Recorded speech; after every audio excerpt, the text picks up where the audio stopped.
Сіз ошондо фамилияңыз Эрмек уулунан Бектеновго алмаштырайын деп атасызбы? Бул суроого сөзсүз жооп бериш керекпи? Просто кызык болду.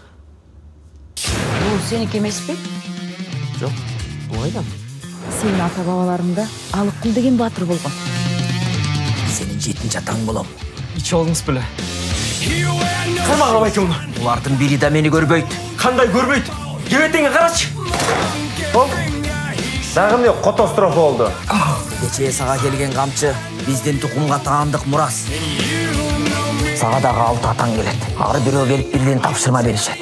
Аткара алсаң, батасын аласың. Болуп турганда чогулалы.